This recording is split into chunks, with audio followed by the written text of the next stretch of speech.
World's fastest bumper car update. Welcome back to Pump 200, and we're still messing around with engines and mounts and chassis and things. First off, air breather. We negated the need for our oil catch tank because they're heavy and cumbersome and require piping and everything else.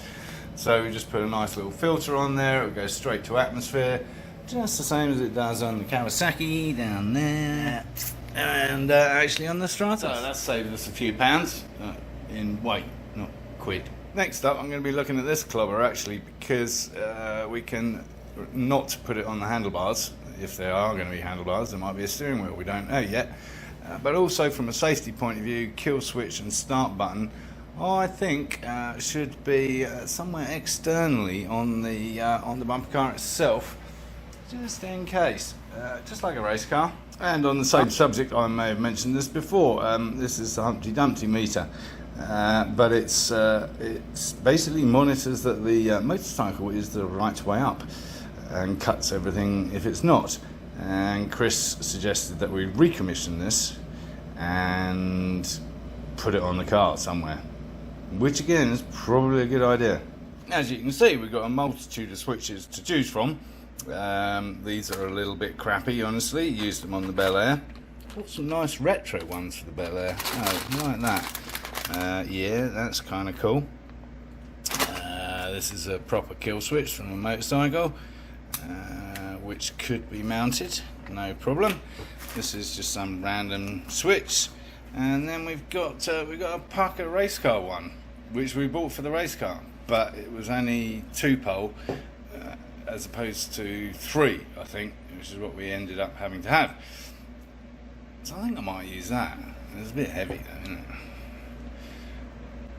It is Pucker though. Don't know where we're going to put it. Ooh.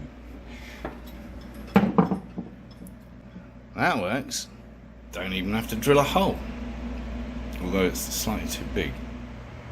The other benefit is that's in close proximity to where the battery will probably end up, somewhere in the rear. Let's see if we can got something to fill the hole a little, like a massive washer.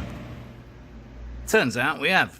Your average butt bucket is exactly the same size as a bumper car pole. And a master ignition switch. How about that? And just in case you thought I was joking, you should know me better by now. There it is. Job done. Don't need no stinking butt bucket. We've got an ashtray. Well, piston, whatever. Nothing goes to waste in this shop. Not even old pistons. Another thought with the limited space we have available is the AirPods that I have currently for this motor. Possibly a little bit high, you know, they're adding another, 3 inches? Yeah, so we might need to find some smaller ones of those. Other good news is that TAC have the axles to transform into their shorter versions. What they don't have is the axle mounts, so the wheel bearings, so I need to get them to them so they can take those into account. And then we can start putting the wheels together and properly and looking at the chassis again. Plus on the exhaust front, assuming that we are going to use this entire unit, which I think we can and will, I have discovered a solution for the other end. That end. Yes, a 2-inch solution. And I've used this stuff before. I used it on the Bel Air because when I bought the Bel Air, yes, the Bel Air, the exhaust on that ended just under the passenger footwell. The passenger footwell didn't exist, so all the fumes came straight through the minimal carpet into the cockpit. Yeah, very nice. So yeah, my godson Luca and I fitted this particular exhaust to it. So it works and it's very flexible, as it's supposed to be, obviously. So hopefully that's that sorted. And whilst we're looking at the exhaust system and potentially using the original R6, I thought it only best to check. Because you have to think of the whole picture the whole time. You have to check everything and pre-think everything, which we didn't do with the rear axle for starters. And what we're checking is whether that works with the proposed potential chassis, and it does. just. I mean, this is the kind of tolerances we're going to be dealing with. What's that, 2 mil? Yeah, that is at an angle, and hopefully actually there'll be a little more when it's actually properly done in place. You can see it's kind of flaring out at the back a little. So yeah, it will work just. The chassis itself may get a little hot, but hopefully I will be insulated from that by at least an inch of foam on a seat somewhere. Maybe a bit of plywood if I'm lucky, and my leather motorcycling trousers, pants, whatever you want to call them.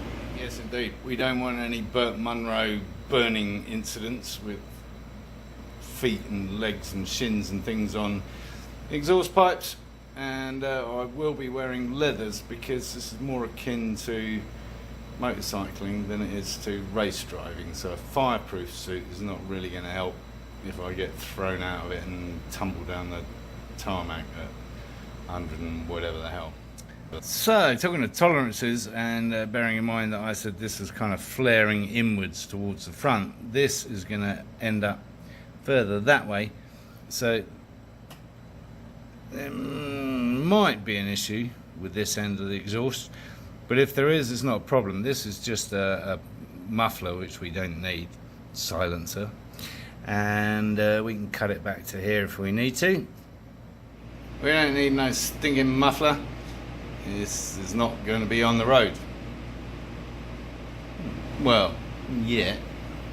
Yes, indeedy, folks. Anything goes in Arizona, so you may well see it on the road in Sedona at some point in time. You never know. What? It's got lights, for Christ's sake. Monkey's just coming to check it all out. We're ready to go to Adam, right, Monkey? Monkey. Is everything in order? Yeah? We're all good to go? Okay. Well, I think that's about it for this week. As usual, thanks for watching. If you haven't already, please subscribe, give the video the thumbs up, and of course encourage others to watch my lunacy.